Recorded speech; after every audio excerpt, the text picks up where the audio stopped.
Muy buenos días, señores estudiantes. El Colegio Particular a Distancia Juan Montalvo Fiallos les da la más cordial bienvenida. Queríamos saludarles y expresarles todo nuestro sentimiento de respeto y estima y empezar esta mañana con un pensamiento positivo. Como ustedes pueden observar, rodéate de personas y situaciones positivas y evita la negatividad. Las únicas personas que van a hacernos crecer son aquellas que se comen el mundo y que pasan por todo el mundo por delante sin necesidad de buscar un obstáculo o de creer que existe un obstáculo. Es importante rodearnos de ese tipo de personas con la mentalidad clara hacia los objetivos. La negatividad no nos lleva absolutamente a nada bueno y lo que hace es sencillamente ponernos impedimentos donde no los hay. Los impedimentos son ficticios, las realidades y los objetivos son concretos. Así que adelante. Bien, para empezar esta clase de hoy día tenemos el tema el poema y sus elementos. ¿Qué es el poema? Pues el poema es una parte del género dramático en el que se utilizan rimas, se utilizan frases un poco románticas, dependiendo del uso del autor. Hay diferentes tipos de poemas, pero siempre se relaciona el poema con algo romántico, con el género lírico que hace expresar los sentimientos de la manera más emotiva posible. Pues bien, vamos a ver parte de sus elementos. El verso, empezamos por el verso. El verso es un grupo de palabras que está sujeto a medidas, ritmo y rima. Lo primero, cada verso que ustedes pueden ver aquí, en este ejemplo de Gustavo Adolfo Bécquer, que es una de las canciones y un poema muy interesante que dice: volverán las oscuras golondrinas en tu balcón sus nidos a colgar, y otra vez con el ala sus cristales jugando llamarán. ¿Qué es el verso? El verso es esta línea de aquí. Esto es el verso. Una línea que tenemos entonces en este poema: un verso, dos versos, tres versos y cuatro versos. Cada línea es un verso. Un grupo de palabras que tiene medidas, ritmo y rima. ¿Ok? Entonces, vamos a analizar ahora lo que es la estrofa. La estrofa es la combinación de dos o más versos ordenados según unas reglas que pueden determinar su número, su rima y su número de sílabas. La estrofa es una unidad mayor que el verso y menor que el poema. Por lo general, en una estrofa debe existir rima. ¿Y qué es la rima? La rima consiste en la repetición de ciertos fonemas al final de determinados versos, contando desde la última vocal acentuada inclusive. Analicemos mejor esta parte. Vamos a ver ahora los tipos de rima. Tenemos dos tipos: tipo de rima consonante y tipo de rima asonante. ¿Qué quiere decir cada una de ellas? Pues bien, la rima consonante, o también llamada rima total o perfecta, es cuando los fonemas son iguales. Por ejemplo, en la cuna del hambre mi niño estaba, con la sangre de cebolla se amamantaba. Si ustedes pueden ver, las últimas sílabas, estaba, coincide con las últimas sílabas del último verso que dice taba. Cuando hay este mismo sentido de consonancia, se llama rima consonante. ¿Ok? ¿Si se dan cuenta? Ahora, ¿qué son los tipos de rima asonante? El tipo de rima asonante es también llamada parcial o imperfecta, cuando solamente son iguales las vocales. Por ejemplo, pero tu sangre escarchada de azúcar, cebolla y hambre. Notamos que aquí no está igual, no está idéntica la escritura ni el sonido de las palabras, pero sí tiene idéntica la vocal A, vocal E, vocal A y vocal E. Cuando es asonante, entonces es cuando utilizamos solamente las vocales son iguales, y consonante cuando los fonemas en que termina la palabra pues son iguales. Bien, ahora, ¿qué es una sinalefa? Y esto quisiera que tengan bien en claro, porque nosotros hemos visto en las clases anteriores, hemos visto dictongo, hemos visto hiato, hemos visto tildes, hemos visto sílabas, hemos visto todo esto que nos está acercando a poder procesar bien la información que manejamos. Ahora, ¿qué es la sinalefa? La sinalefa va a ser el enlace que existe dentro de los poemas que nos va a permitir considerar como una sola sílaba los versos o lo que vamos leyendo. Para que usted conozca acerca del poema, tiene que también saber que hay muchos elementos dentro de esto.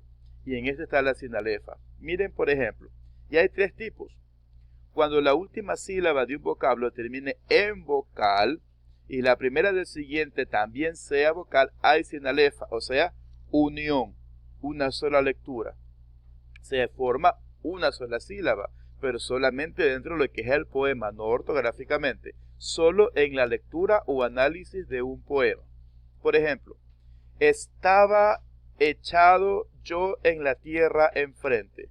Nótese, estaba, según la regla, si el vocablo termina en vocal, y si empieza la siguiente con vocal, hay sinalefa. Quiere decir que esto se lee como una sola sílaba. Acá, echado yo en, si ven, vocal y vocal, finaliza e inicia, se convierte en una sola sílaba. Tierra en, vocal, vocal, se unen y se forma una sola sílaba. Entonces tenemos 1, 2, 3, 4, 5, 6, 7, 8, 9, 10 y 11. 11 sílabas. ¿Por qué? Porque tenemos sinalefa. Otro caso de sinalefa es cuando la última sílaba de un vocablo termina en vocal y la primera del siguiente es H muda. Ejemplo, el frío horrible. Nótese, termina en vocal y la siguiente H muda. Como es muda, obviamente se entiende que son 2 vocales cuando las pronuncias suenan 2 vocales. Entonces se convierte también en una sinalefa. El frío horrible. Y se lee el frío horrible. 1, 2, 3 y 4. Y el tercer caso de sinalefa es cuando encontramos vocales de la siguiente manera. Ejemplo, suave e irresistible. Aquí, ¿se dan cuenta? Tenemos vocal, vocal y vocal. Este conjunto nos hace ver que también hay sinalefa. Se lee como si fuera una sola sílaba. Suave e irresistible.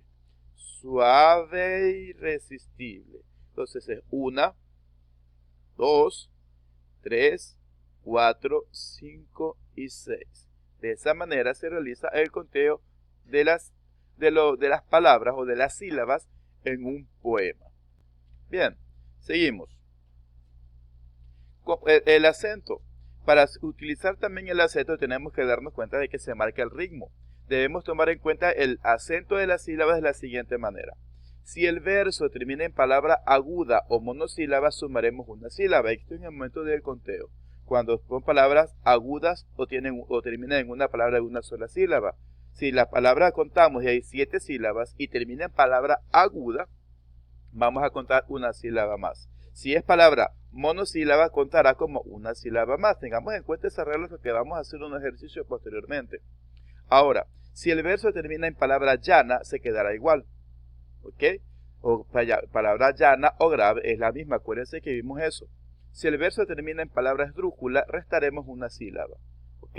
Recordemos bien las palabras agudas, las que tienen acento en la última sílaba, llana o grave, que tienen acento en la penúltima sílaba, y esdrújula, que tienen acento en la antepenúltima sílaba. Continuemos. De esta manera vamos a poder dividir cuáles son los versos de arte mayor o de arte menor. En este caso, los de arte mayor son que tienen de 10 a 16 sílabas, y de arte menor tenemos de 2 a 9 sílabas. Tenemos aquí la nomenclatura de cada una de ellas, como es el nombre, decasílabas, endecasílabas, dodecasílabas, alejandrinos, pentadecasílabas, sexadecasílabas, bisílabas, trisílabas, tetrasílabas, pentasílabas, hexasílabos, heptasílabos, octasílabos, eniasílabos, dependiendo de la cantidad. Esta tabla deben de manejarlo ustedes en el momento de contar las palabras en un verso. Rima asonante y consonante, como ya vimos, coinciden únicamente en los sonidos vocálicos al final de la sílaba. La consonante coincide en todos los fonemas. Aquí tenemos el conteo que les estábamos hablando. Si ustedes se dan cuenta, aquí dice número de sílabas 8888. y la rima que es consonante o asonante. Contemos. La primavera besaba. Tenemos 1, 2, 3, 4, 5, 6, 7 y 8. Recuerdan que cuando era palabra grave, aquí tiene el acento aquí en la penúltima sílaba, quedaba como estaba. ¿Cuántas entonces hay aquí? ¿Cuántas sílabas? 1, 2, 3, 4, 5, 6, 7 y 8. Queda igual 8 sílabas. Seguimos. Suavemente la arboleda. ¿Se acuerdan que cuando terminaba en vocal e iniciaba en vocal había una sinalefa y esta se contaba como una sola sílaba? Entonces leemos suavemente la arboleda. 1, 2, 3, 4, 5, 6, 7 y 8. ¿Ok? Y el verde nuevo brotaba. 1, 2, 3, 4, 5, 6, 7 y 8. ¿Ok? Seguimos. ¿Por qué decimos 8? Porque aquí es vocal y vocal. Entonces suena como una. Y el verde. Como una verde humareda. Verde humareda. Aquí termina en vocal y empieza con H muda. Esto también se considera sinalefa. Acá, las nubes iban pasando. Pasando es palabra grave. Entonces tiene 1, 2, 3, 4, 5, 6, 7 y 8. No pasa nada. Sobre el campo juvenil. 1, vocal y vocal. 1, 2, 3, 4, 5, 6, 7. ¿Por qué hay 8? Porque la regla para las agudas, si terminaba en una palabra aguda, sumábamos una. Entonces tenemos aquí 7 sílabas en este verso. Yo vi en las hojas temblando. Leemos 1, 2, 3, 4, 5, 6, 7 y 8. Las frescas lluvias de abril. 1, 2, 3, 4, 5, 6, 7. Abril, palabra aguda, se aumenta una y por eso tenemos 8 sílabas. Entonces, de esta manera se hace el conteo cuando usted tenga que analizar los poemas a ver de qué esquema métrico tiene. En este caso tiene 8 sílabas.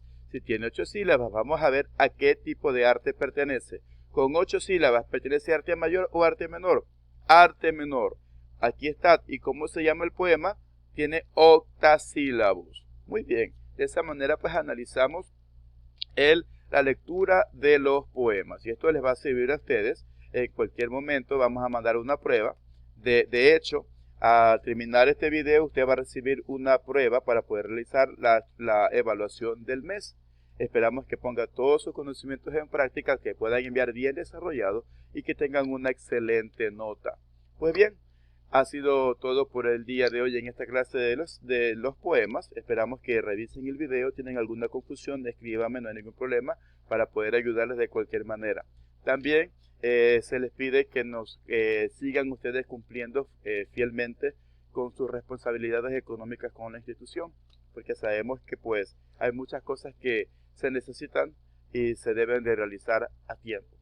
Entonces, pues para mí ha sido un placer el tratar de comunicarme con ustedes de alguna manera. Ya nos estaremos viendo cualquier cosa al teléfono, al WhatsApp, y estaré listo para servirles. Que tengan un buen día.